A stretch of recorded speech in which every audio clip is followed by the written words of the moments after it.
Ooh, it's a beautiful day. 75. Partly cloudy skies. Light breeze. It's a wonderful day to be alive. Oh, well, hello there, friends and family. Didn't see you walking up the drive and the walk. Well, as always, welcome back to my little piece of paradise here in the deep south of Alabama, in Mr. Tom's neighborhood. Yeah. And what have we got in store for this episode? Well, it's been a long time. I think back beginning of September when I showed you the property and the gardens. And a lot's happened since then. You might not know it because, the South and Southwest doesn't get a whole lot of press when we're having extreme weather conditions unless it's hurricanes or tornadoes.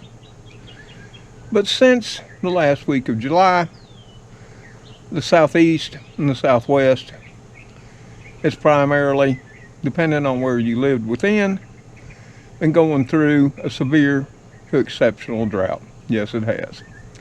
I mean, they're having wildfires down in Louisiana. They're in an exceptional drought. And that's pretty much the case for all of the southern third of Mississippi and the Gulf Coast. And here where I am, it's been much the same.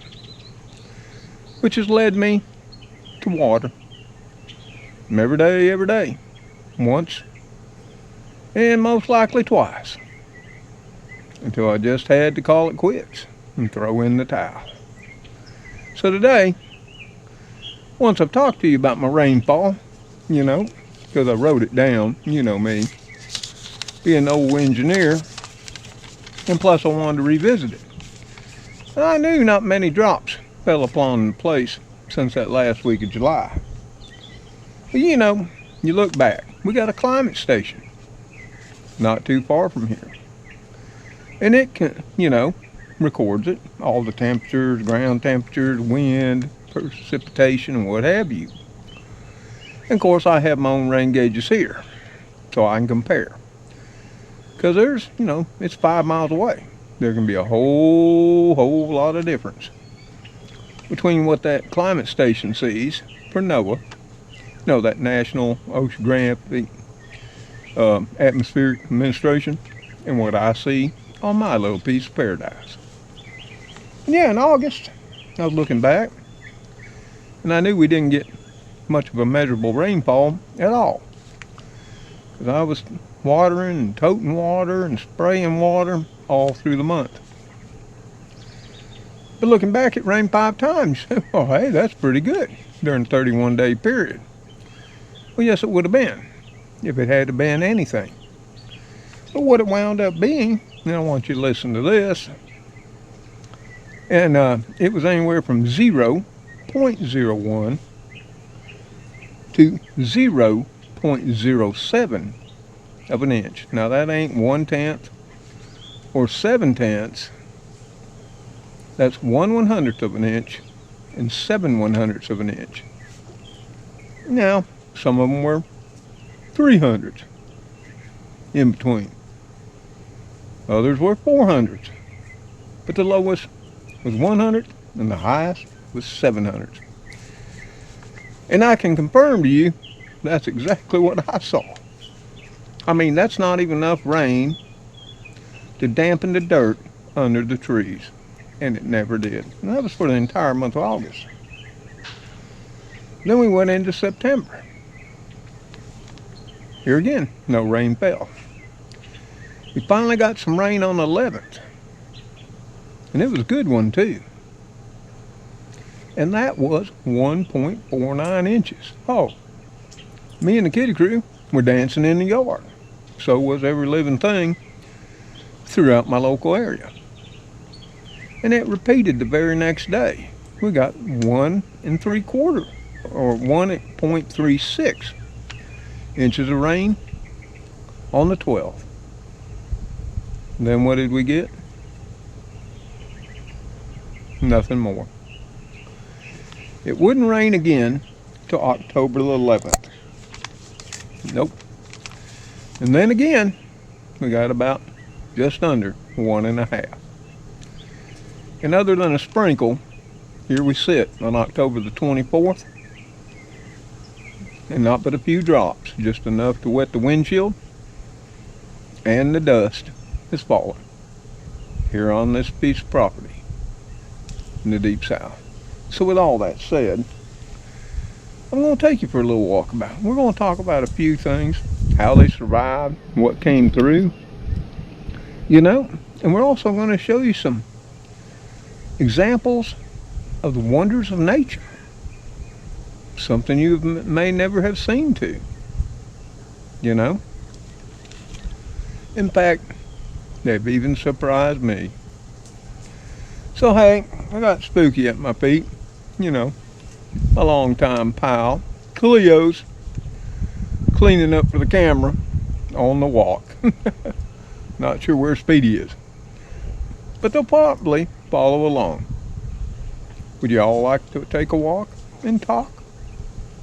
If you do, come along. Well, hey, just sit back, grab a cold drink, your favorite snacks, pause the video, call in the kids and your neighbors too, because it's time for another episode of Mr. Tom's Neighborhood. Come on.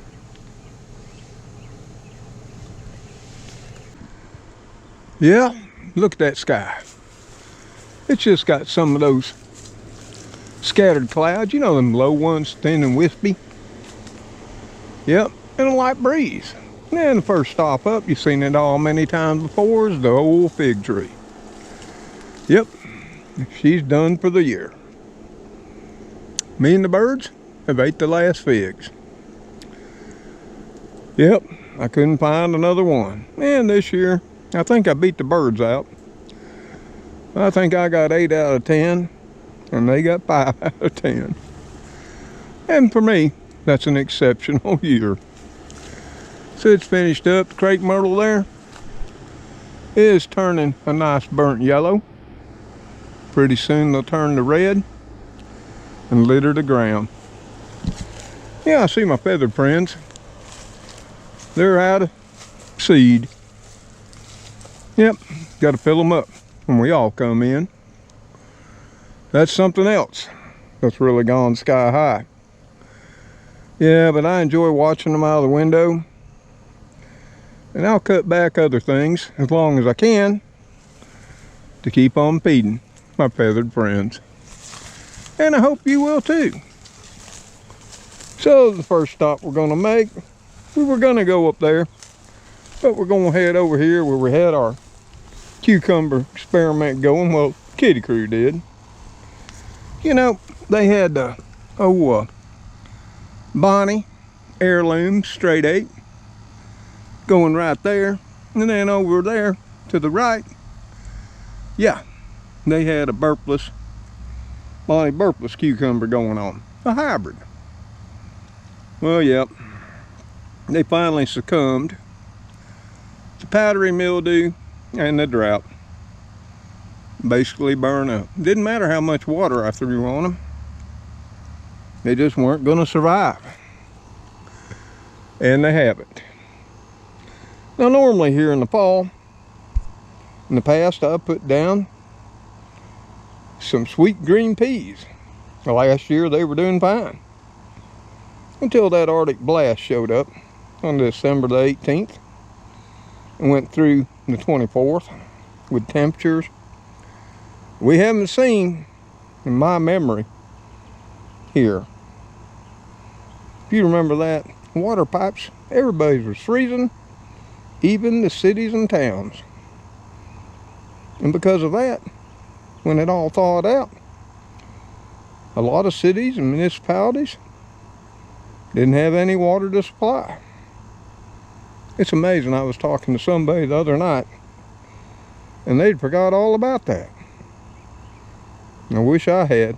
It was a costly adventure for me as well, as I'm sure for so many more. But yeah, I don't know. You see, gardening, like farming.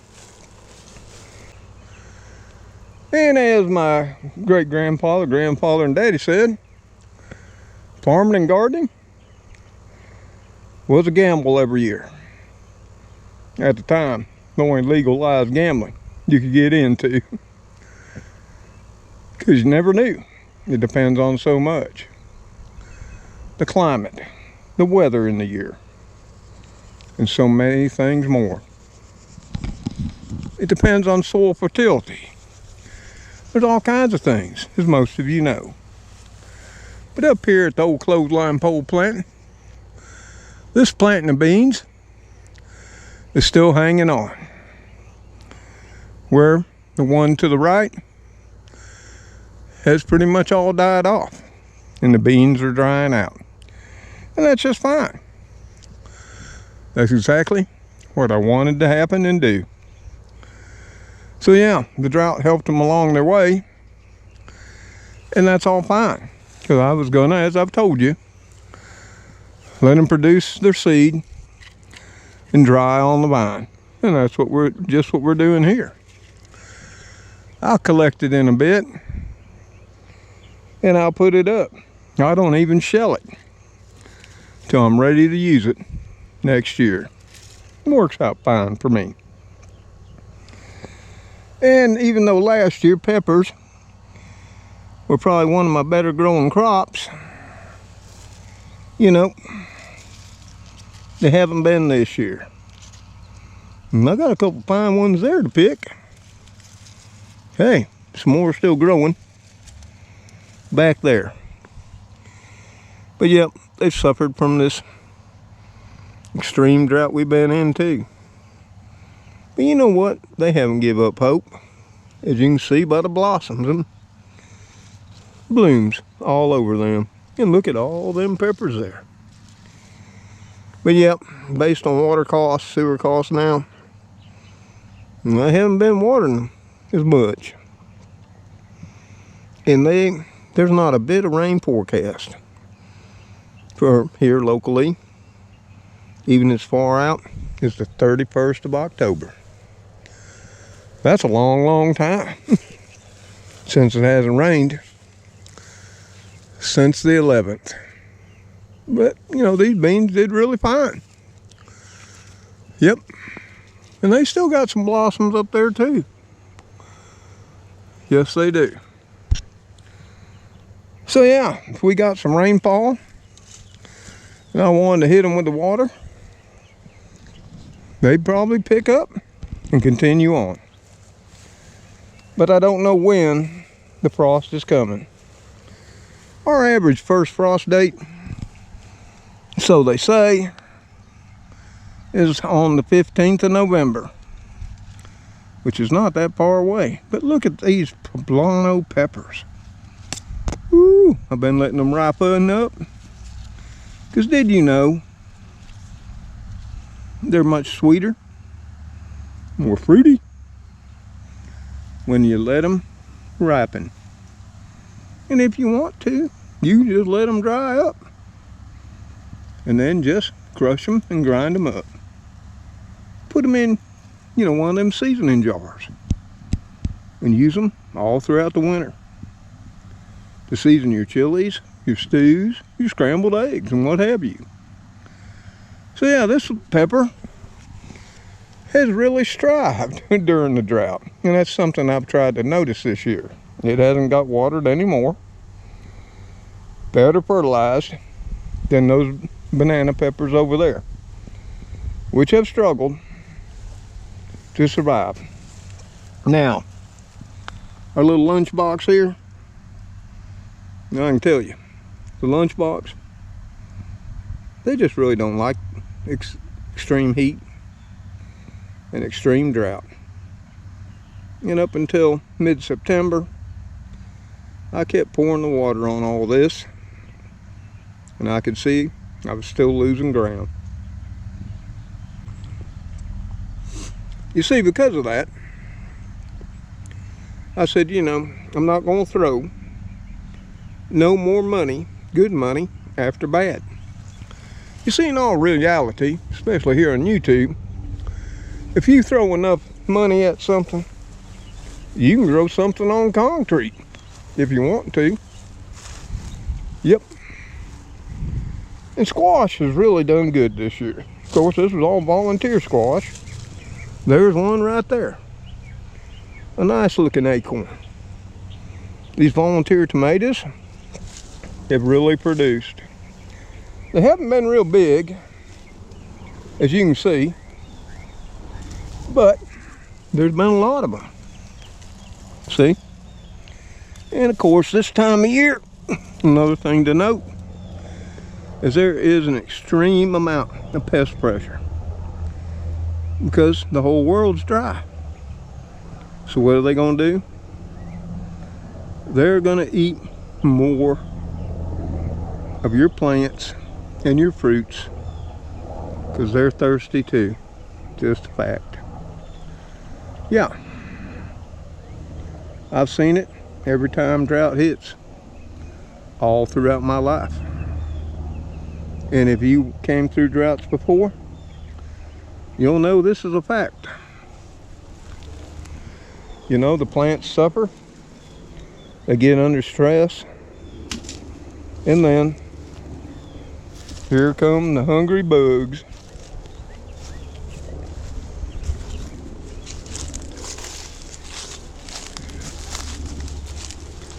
Starting to get the crunch of leaves under my feet. It's that time of year. And we got a lot of squash to start picking up. It's all starting to ripen. And just like all these here. Yep, look at that. That's a beautiful ripening acorn squash that I didn't plant the seed. It was from acorns I ate the prior year and, you know, threw away the rinds and the seed in the compost pile. You know that. I planted one plant here, another one down there in the middle, and another one further down. You know, other than some water, a little fertilizer, they're pretty much free. And after y'all go, I can see I got to be picking up a pile of them, taking them into the carport to let them cure a little before I brush them off and take them into the house. But I mean, just right here. Right here, there's 1, 2, 3, 4, 5, 6, 7, 8 right there. And I'm sure once I get rummaged around here, there's many more.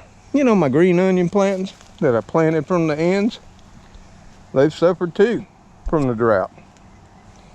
Yes, they have. But they made it through. And these tomatoes, they haven't been watered since mid-September either. But they look just fine. And they're loaded up with green tomatoes. Yes, they are. Uh-oh. Somebody did wrong. Because there's the law. Look at right here. Look at Mr. Bumble. You see him right there? With his pollen sacks getting full? No, we ran him off. Yeah, probably one of you tried to touch him. You never do that. But yeah, I got tons of tomatoes still. Yes, I do. They're all throughout here. Got some that will be gracing our counter soon again. Yes, they will. And I mean, these tomatoes, they grew up about 8 feet high. And now they're growing back to the ground. They too, with this exceptional drought we've been in, been quite the success story, considering. I've stopped watering them too. I feared they'd just burn up and die. But they proved me wrong, didn't they? The old raised bed, like all raised beds, they require a lot of water. Way more than planting in the ground. Of course, people say, oh no, raised beds are the way to go. And they may well be, if you can keep the water on them, or you live in an area that gets adequate rainfall. throughout the growing year. But here in the deep south, I found raised beds, yeah, they have their advantages. But come on now, they're a water hog. I'll just tell you the truth. Yeah. And will they grow weeds? Well, of course they will. You can see them right in there. Now, something that's happened here of late, as the droughts ran on, is something I haven't seen since 2019. And the deer came back to munch on. Yeah, you can look back in 2019. Old Mr. Tom fought the deer all year long. Every suggestion ever made on the internet, I tried.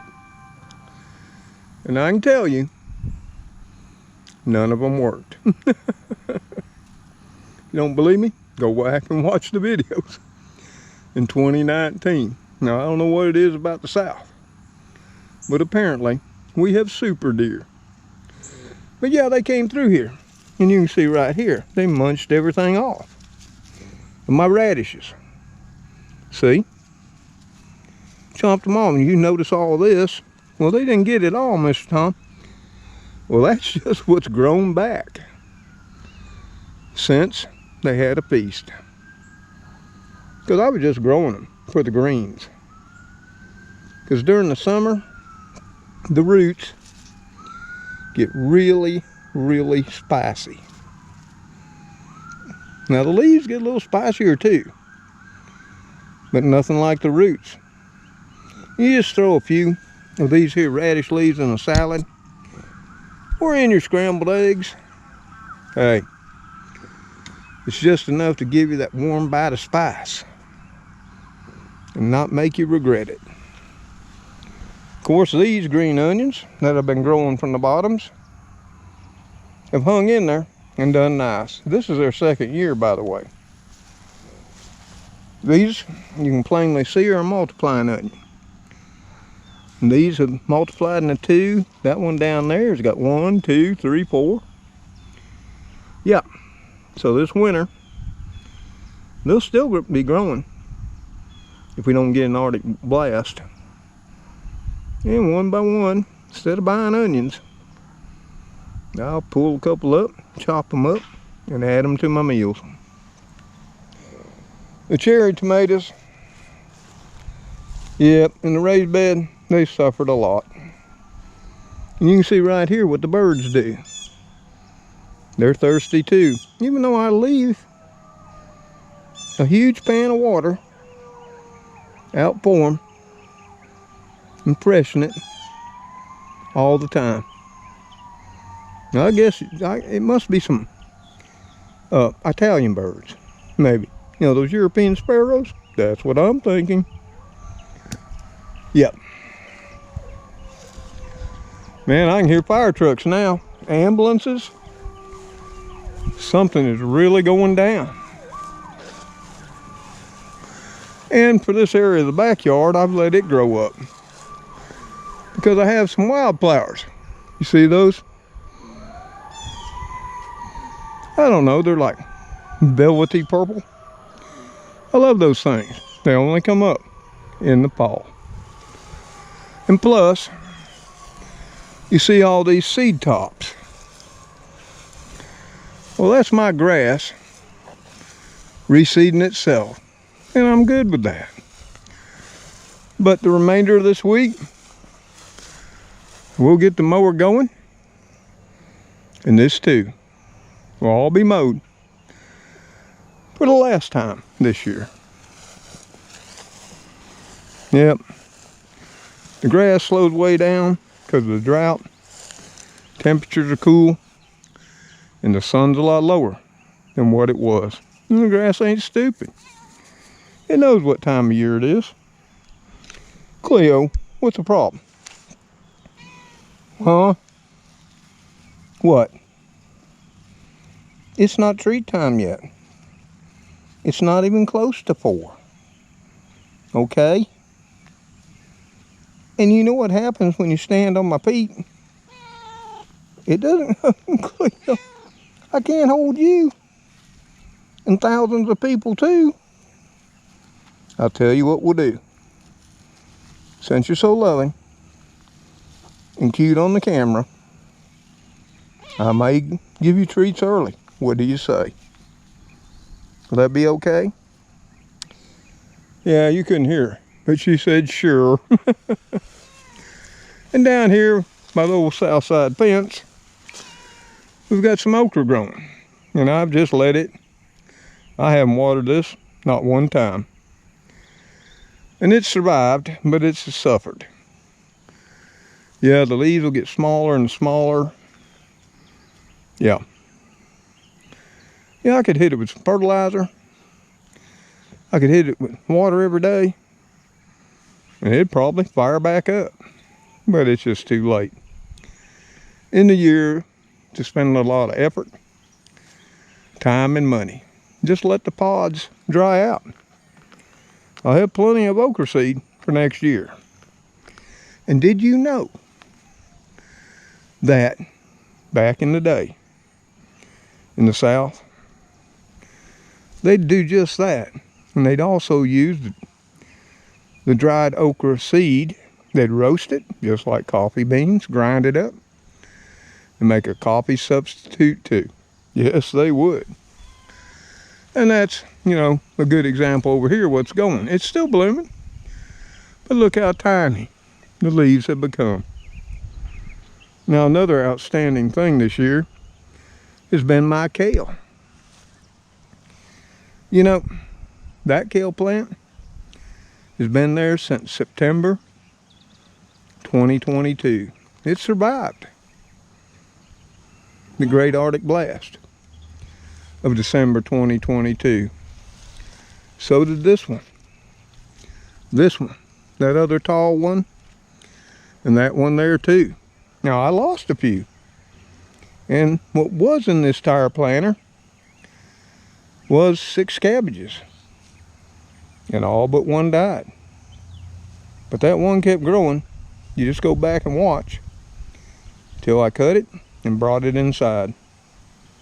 And it was quite rather large. But yeah, these littler ones I planted in March of this year. And I had 4 in here. This one sprouting from the sides. There was another one here which Cleo pulled up and put over there. And you can see this phenomenon where they're growing out the sides. Some are, some aren't.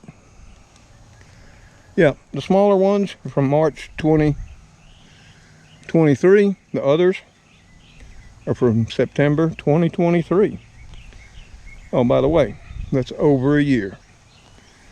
Still making tasty greens, as you can see. Cleo, what are you doing? Huh? What are you doing? I can't carry you. Not right now. Yep. Cleo, she wants to be toted and loved. You see these flowers I let grow every fall? Because that's the only time they come up above the grass and show us their beauty. And they'll last to frost. They're just simply stunning. Cleo, you're knocking the people out of the way. Another interesting fact, and you can see one right here, if he'll stay on the bloom, see them right there? They provide that last little bit of pollen to feed my bumblebee buddies for the winter yet to come. By letting your wildflowers come up and you are looking just a tad scraggly for just a while, you're doing the biggest contribution to the wild environment you can do. Yes, you are. I sort of stumbled along that by accident. Now it's gaining traction and becoming all the rage. But the last place left is over here in the old south side driveway garden bed. Yep, the okra never grew much during the heat and drought. But what has surprised me is how the collards, these two, have been planted since last September. Yeah, we lost a couple. I think one in the Arctic blast. We lost a couple more in the late spring, early summer because they bolted. But the rest have continued all through the summer and now into the fall. Yeah. In fact, I'll be coming out here, probably this weekend, pruning off some more collards for some collards and ham and collard greens. Hey, would you like to see how? I can share my recipe with you. Yep, so the collards have been another star. If I had to say, yeah, collards and kale have done the best that I would have never believed it in the drought and excessive heat. Never would have. If you would have told me that, I said no way. They're a cool weather crop. But they proved me wrong, and maybe many of you too. So lastly, we got our little potted plants. You know, here's another collard. It was orphaned, didn't have a place to go. So we stuck it in a pot. And it's just continued to grow. This kale got hid under them all. And sort of got stunted. It was an orphan too, so we stuck it in a pot, just like we did this one that's been getting the sun all the time. Now I'm gonna tell you what. Yeah, during the summer they get a touch bitter, but I didn't mind. And then, now, as it's cooled off, the leaves are just fine. I can eat them fresh and what have you. So there you have it. That's the state of my gardening world. And considering it's not going to rain don't even show rain all the way out to the end of the month, what am I going to do? I'm probably going to say that's enough for this year. I've thrown enough money at it. And now it's just time to call it good.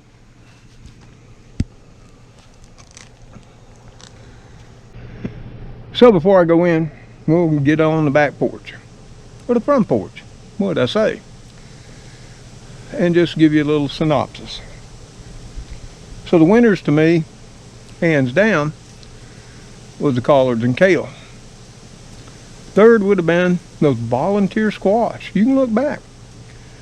They came up in the compost pile. I repotted them. In fact, they were about to die in their pots when I got back out of the hospital. So I planted them. There wasn't much left, if you remember. But look what they did now. And I've got several piles of squash waiting out there for when after you leave. Got to bring under the carport, let them dry off to where I can brush them all off. Don't wash them. And then I'll bring them inside. Yeah, make sure to leave the stem when you pick them or cut them as long as you can, because that will increase their life. I mean, you saw one on my counter that I picked last year in September that I just ate last week. You'll notice it's gone. So yeah, if you pick them right, store them right, leave that stem long so bacteria and infection and rot can't get in. Yeah, I've had them go a year or more. So yeah, the squash was another big winner. If you remember last year, the bell peppers were huge. Only had 6 plants there in that raised bed. And I literally had tens of dozens or more bell peppers throughout the year. You knew it because you saw it. And I still got some in the freezer chopped up. Yes, I do. So yeah, I may go ahead and throw a little more new kale and collards in the ground. And maybe try sweet green peas again. Hey, I got the seed. But that's about all we're going to do. So hey, I did a survey in the community section, which you got to be subscribed. You got to hit that little bell. And then you got to click all notifications to even know when I do that over there. Because sometimes I put photographs of what I'm eating or what I picked. Or I do polls to get your thoughts. So yeah, make sure you subscribe. Make sure you click the bell. And make sure you've chosen all notifications too. And become a part of our community here in Mr. Tom's Neighborhood. There's always room for more if you're of like mind and enjoy not only what I do, but what the community does in the comments below. Yeah, so that's all I have for you today. So I've got to get on in. I got the kitchen clean up, dishes to do. I promised Cleo treats, so I got to do that too. Of course, once I do that, they'll all want them, and then Gracie too. Yeah, and then I got to sit down, grab a cold drink myself, and get to editing this video. So you can see how my gardening year went in 2023 too. So until Cleo, which is at my feet, Speedy, Spooky, sometimes Heathcliff, Fluffy Muffin too, and of course the Princess Gracie that rules the house. See you on that next episode of Mr. Tom's Neighborhood. Y'all take care. Stay safe out there and live the best you can. May God bless each and every one of you as He can and as you have blessed others in your life. Goodbye for now. Okay, Cleo, you're not going to give me much room until I get those treats. Nope, she's not. Hey, there's some more of those pretty flowers right out there feeding the bees. Yeah, that's what'll happen, friends and family, if you let a few grow. Later all.